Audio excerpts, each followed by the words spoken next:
Hello. അപ്പോൾ നമ്മളിന്നൊരു അടിപൊളി വറുത്തരച്ച സാമ്പാറാണ് കേട്ടോ ഉണ്ടാക്കിയെടുക്കാൻ പോകുന്നത്. ഇത് നല്ല ചൂട് ചോറിൻ്റെ കൂടെയും അതേപോലെ ഇഡലിയുടെ കൂടെയും ദോശയുടെ കൂടെയും ചപ്പാത്തിയുടെ കൂടെയും പുട്ടിൻ്റെ കൂടെയൊക്കെ കഴിക്കാൻ വേണ്ടിയിട്ട് സൂപ്പറാണ് കേട്ടോ. അപ്പോൾ നമ്മളെപ്പോഴും ഒരേ രീതിയിലാണ് വറുത്തരയ്ക്കാണ്ട് നമ്മൾ സിമ്പിളായിട്ടുള്ള രീതിയിലൊക്കെയാണ് എപ്പോഴും സാമ്പാർ ഉണ്ടാക്കുന്നുണ്ടെങ്കിൽ ഇടയ്ക്കൊക്കെ ഒന്ന് മാറ്റി ഇതേപോലെ ഒന്ന് ഉണ്ടാക്കി നോക്കണം കേട്ടോ. സൂപ്പർ ടേസ്റ്റാണ്. അപ്പോൾ വീഡിയോയിലേക്ക് പോകുന്നതിന് മുന്നേ ആയിട്ട് നമ്മുടെ ചാനൽ ആദ്യമായിട്ട് കാണുന്ന ആരെങ്കിലും ഉണ്ടെങ്കിൽ സബ്സ്ക്രൈബ് ചെയ്ത് സപ്പോർട്ട് ചെയ്യാൻ വേണ്ടിയിട്ട് മറക്കരുത് കേട്ടോ. അതേപോലെ വീഡിയോ ഇഷ്ടപ്പെടുവാണെങ്കിൽ ലൈക്കും കൂടി ചെയ്യണേ. ഓക്കെ, നമുക്കൊക്കെ വീഡിയോയിലേക്ക് പോകാമേ. അപ്പോൾ നമ്മളിതാ ഒരു കുക്കർ എടുത്തിട്ടുണ്ട്. അതിലേക്ക് നമുക്ക് 1/2 കപ്പ് സാമ്പാർ പരിപ്പുണ്ടല്ലോ, അത് നന്നായിട്ട് കഴുകിയതിന് ശേഷം കുക്കറിലേക്ക് അങ്ങ് ഇട്ട് കൊടുക്കാമേ. നമ്മുടെ കയ്യിൽ മറ്റേ ചുവന്ന മസൂർ ദാൽ എന്ന് പറഞ്ഞിട്ട് ചുവന്ന പരിപ്പുണ്ടല്ലോ, അതുണ്ടെങ്കിൽ അത് ഇട്ട് കൊടുത്താലും മതി കേട്ടോ. അപ്പോൾ നമ്മൾ പരിപ്പൊക്കെ ഇട്ടതിന് ശേഷം ഒരു 6 ചെറിയ ഉള്ളി ഇട്ട് കൊടുത്തിട്ടുണ്ട്. കുറച്ച് ഉപ്പും കൂടി ഇട്ട് കൊടുത്തിട്ട് നമുക്ക് 1 കപ്പ് വെള്ളം കൂടി ഒഴിച്ച് നമുക്കിതൊന്ന് വേവിച്ചെടുക്കണം. പരിപ്പ് ഒരു 2-3 വിസിനുള്ളിൽ തന്നെ നമുക്ക് പരിപ്പ് വെന്ത് കിട്ടും കേട്ടോ. അപ്പോൾ അത് വേവുന്ന സമയം കൊണ്ട് നമുക്കിതിലേക്ക് വേണ്ട പച്ചക്കറികൾ എടുക്കാം. അപ്പം ഞാൻ കുറച്ച് അമരപ്പയർ എടുത്തിട്ടുണ്ട്, 2 ഉരുളക്കിഴങ്ങ് എടുത്തിട്ടുണ്ട്, ഒരു ചെറിയ പീസ് വെള്ളരിക്ക, ഒരു ചെറിയ പീസ് മത്തങ്ങ, ഒരു ചെറിയ സവോളയും 2 പച്ചമുളകും. അപ്പം നമ്മുടെ കയ്യിൽ എന്തോരം പച്ചക്കറികളുണ്ടോ, എത്രമാത്രം ചേർക്കാൻ താല്പര്യമുണ്ടോ അതിനനുസരിച്ചിട്ടൊക്കെ പച്ചക്കറികളൊക്കെ ചേർത്ത് കൊടുക്കാം കേട്ടോ. അപ്പം നമ്മളിതാ പച്ചക്കറികളെല്ലാം നന്നായിട്ട് തൊലിയൊക്കെ കളഞ്ഞ് കഴുകി വൃത്തിയാക്കി ഒന്ന് അരിഞ്ഞെടുത്തിട്ടുണ്ടേ. അപ്പം മുഴുവൻ പച്ചക്കറികളും ഇവിടെ അരിഞ്ഞെടുത്തിട്ടുണ്ട്. ആ സമയം കൊണ്ട് നമ്മുടെ പരിപ്പുമൊക്കെ വെന്ത് വന്നിട്ടുണ്ട് കേട്ടോ. അപ്പം നമുക്ക് ഇതിലോട്ട് നമ്മൾ അരിഞ്ഞ് വെച്ചിരുന്ന നമ്മുടെ പച്ചക്കറികളെല്ലാം അങ്ങിട്ട് കൊടുക്കാം. അപ്പോൾ നമ്മൾ പച്ചമുളക് മുറിച്ച് ഇട്ടിട്ടുണ്ടായിരുന്നില്ല, അപ്പോൾ നമ്മൾ ഈ സമയത്ത് പച്ചമുളകും കൂടി ഒന്ന് മുറിച്ച് അതിലേക്ക് ഇട്ട് കൊടുക്കാം കേട്ടോ. ഇനി നമ്മളിതിലേക്ക് ചേർത്ത് കൊടുക്കുന്നത് 1 ടീസ്പൂൺ തന്നെ കായത്തിൻ്റെ പൊടിയാണ്. കട്ടക്കായം ഉണ്ടെങ്കിൽ അത് ചേർത്ത് കൊടുക്കാമേ. പിന്നെ 1 ടീസ്പൂൺ മഞ്ഞൾപ്പൊടി ഇട്ട് കൊടുത്തിട്ടുണ്ട്. പിന്നെ ഇതിലേക്ക് വേണ്ട ആവശ്യത്തിനുള്ള ഉപ്പും കൂടി ഇട്ടിട്ട് നമുക്കൊരു 2 കപ്പ് വെള്ളം ഒഴിച്ച് കൊടുക്കണേ. 2 കപ്പ് വെള്ളം ഒഴിച്ചിട്ട് നമുക്കിതൊന്ന് വേവിച്ചെടുക്കണം. കഷ്ണങ്ങളൊക്കെ ഒന്ന് നന്നായിട്ടൊന്ന് വേവിച്ചെടുക്കണം. അതും ഈ പറഞ്ഞതുപോലെ ഒരു 2 വിസിനുള്ളിൽ തന്നെ നമുക്ക് വെന്ത് കിട്ടും. നമുക്ക് ഒരുപാട് വേവുള്ള കഷ്ണങ്ങളൊന്നും ഇല്ലല്ലോ. പെട്ടെന്ന് തന്നെ മത്തങ്ങയൊക്കെ ആണെങ്കിലും പെട്ടെന്ന് തന്നെ നമുക്ക് വെന്ത് കിട്ടുന്നതാണ്. അപ്പോൾ ഒരു 2 വിസിൽ മാത്രം കേട്ടിരുന്നാൽ മതിയാവും. നമ്മുടെ ഈ പച്ചക്കറികളൊക്കെ വെന്തിട്ടുണ്ടാവും. അപ്പോൾ അതവിടെ വേവണ സമയത്ത് നമുക്ക് തേങ്ങയൊക്കെ ഒന്ന് വറുത്തെടുക്കാം. അപ്പോൾ അതിനായിട്ട് ഒരു പാത്രം വെച്ചിട്ടുണ്ട്. അതിലേക്ക് ഒരു 2 ടേബിൾ സ്പൂൺ വെളിച്ചെണ്ണ ഒഴിച്ചതിന് ശേഷം നമുക്കിതിലേക്ക് ഒരു 1/2 സ്പൂൺ ഉലുവ ഇട്ട് കൊടുക്കാം. അപ്പോൾ അത് ചെറുതായിട്ടൊന്ന് പൊട്ടി വരുമ്പോൾ നമുക്ക് 2 സ്പൂൺ മൊത്തത്തിലുള്ള മല്ലി ഉണ്ടല്ലോ, മുഴുവനായിട്ടുള്ള മല്ലി, അതാണ് ഇട്ട് കൊടുത്തത്. പിന്നെ നമ്മളിതിലേക്ക് ഒരു 1/2 സ്പൂൺ നല്ല ജീരകം കൂടി ഇട്ട് കൊടുത്തിട്ടുണ്ടേ.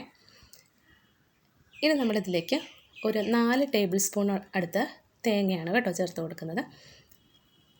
അതും കൂടി ചേർത്ത് കൊടുത്തിട്ട് നമുക്കിത് നല്ലതുപോലെ ഒന്ന് ബ്രൗൺ കളർ ആകുന്നത് വരെ തീ കുറച്ച് വെച്ച് വറുത്തെടുക്കാമേ.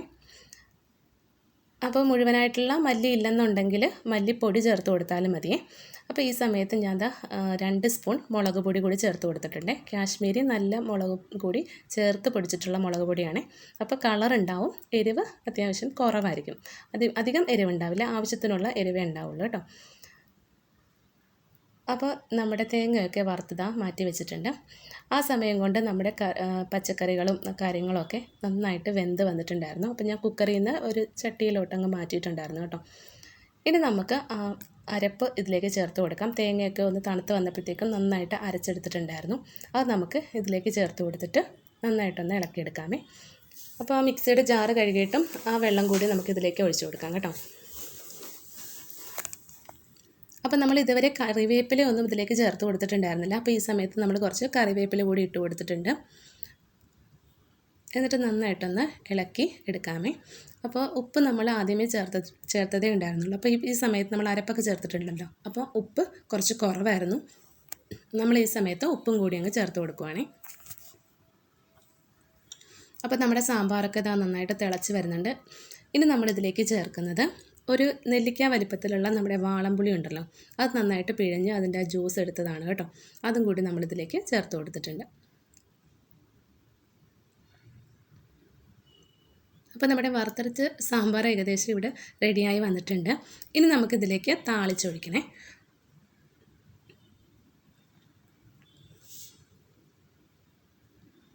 അപ്പോൾ താളിച്ചൊഴിക്കാൻ വേണ്ടിയിട്ട് നമ്മളിതാ ഇവിടെ ഒരു പാൻ വെച്ചിട്ടുണ്ട്.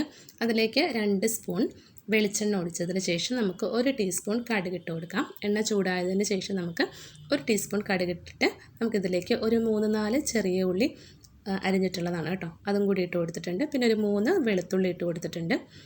പിന്നെ 2 വറ്റൽമുളകും കൂടി ഇട്ട് കൊടുത്തിട്ട് നല്ലതുപോലെ ഒന്ന് വഴറ്റിയെടുക്കാമേ. അപ്പോൾ ചെറിയ ഉള്ളിയും വെളുത്തുള്ളിയൊക്കെ ഒന്ന് വഴന്ന് വരുമ്പോഴത്തേക്ക് നമുക്ക് ഇതിലേക്ക് ഒരു തക്കാളി അരിഞ്ഞത് ചേർത്ത് കൊടുത്തിട്ടുണ്ട്. അതുപോലെ ഒരു 3 വെണ്ടയ്ക്കയും അരിഞ്ഞത് ഇതിലേക്ക് ഇട്ട് കൊടുത്തിട്ടുണ്ട്. എന്നിട്ട് ഇതെല്ലാം ഒന്ന് നന്നായിട്ടൊന്ന് വഴറ്റി ഒന്ന് വേവിച്ച് എടുക്കാം കേട്ടോ. തക്കാളിയൊക്കെ ഒന്ന് ചെറുതായിട്ടൊന്ന് വെന്ത് വരണം, അതുവരെ നമുക്കൊന്ന് വഴറ്റിയെടുക്കാം. അപ്പോൾ തക്കാളിയൊക്കെ വെന്ത് വരുമ്പോഴത്തേക്കും നമുക്കിതിലേക്ക് 1 സ്പൂൺ കായത്തിൻ്റെ പൊടി കൂടി ചേർത്തിട്ട് ഒന്നുകൂടി ഒന്ന് മിക്സ് ചെയ്തെടുക്കാമേ. വെണ്ടയ്ക്കയൊക്കെ നന്നായിട്ടൊന്ന് വാടി വരണം കേട്ടോ, അതുവരെ നമ്മളൊന്ന് വഴറ്റിയെടുക്കണം. ഇനി നമ്മൾ ഈ വാടി വന്നിട്ടുള്ള വെണ്ടയ്ക്കയും തക്കാളിയൊക്കെ നമ്മുടെ സാമ്പാറിലേക്ക് അങ്ങ് ഇട്ട് കൊടുക്കുക, ഒന്ന് ഇളക്കിയെടുക്കുക. അത്രയേ ഉള്ളൂ, നമ്മുടെ വറുത്തരച്ച സാമ്പാർ ഇതാ റെഡി ആയിട്ടുണ്ട് കേട്ടോ. സൂപ്പർ ടേസ്റ്റാണ്, അടിപൊളിയാണ്. അപ്പോൾ നമ്മൾ ഒരു തവണയെങ്കിലും ഇതൊന്ന് ഉണ്ടാക്കി നോക്കണം കേട്ടോ, ഉറപ്പായിട്ടും ഇഷ്ടപ്പെടും. അപ്പം നല്ല ചൂട് ചോറിൻ്റെ കൂടെയൊക്കെ കഴിക്കാൻ വേണ്ടിയിട്ട് സൂപ്പറാണ് കേട്ടോ. 2 പപ്പടവും ഈ വറുത്തരച്ച സാമ്പാറും കുറച്ച് അച്ചാറും ഒക്കെ ഉണ്ടെങ്കിൽ നല്ല അടിപൊളിയായിട്ട് നമുക്ക് ചോറ് കഴിക്കാൻ പറ്റും കേട്ടോ. അപ്പോൾ ഇടയ്ക്ക് ഇതേപോലെ ഒന്ന് ഉണ്ടാക്കി നോക്കുക. വറുത്തരച്ച രീതിയിൽ ഉണ്ടാക്കാത്തവരുണ്ടെങ്കിൽ തീർച്ചയായും ഇടയ്ക്കൊന്ന് ട്രൈ ചെയ്ത് നോക്കണം കേട്ടോ. അപ്പോൾ നമ്മൾ സാധാരണ പെട്ടെന്നൊക്കെ നമ്മൾ കുക്കർ സാമ്പാറൊക്കെ ഉണ്ടാക്കുമല്ലോ, അപ്പോൾ അതിൽ നിന്നൊക്കെ വ്യത്യസ്തമായിട്ട് വേറൊരു ടേസ്റ്റാണ് കേട്ടോ. നമ്മൾ പിന്നെ ഇതിലേക്ക് ചേർത്തിരിക്കുന്നത് മുഴുവനായിട്ടുള്ള മല്ലിയാണല്ലോ, അത് തന്നെ നമുക്കൊരു വേറൊരു ടേസ്റ്റ് തരും കേട്ടോ. നല്ലൊരു അടിപൊളി ഒരു ടേസ്റ്റ് തരും മല്ലി മുഴുവനായിട്ട് ചേർത്ത് കഴിഞ്ഞാൽ. ഇനിയിപ്പോൾ അങ്ങനെ ഇല്ലെങ്കിലും മല്ലിപ്പൊടിയാണെങ്കിലും ചേർത്താൽ മതി, അത് കുഴപ്പമൊന്നുമില്ല. അപ്പോൾ എന്തായാലും ഒന്ന് ട്രൈ ചെയ്ത് നോക്കുക, ഉറപ്പായിട്ടും ഇഷ്ടമാവും. Okay, thank you.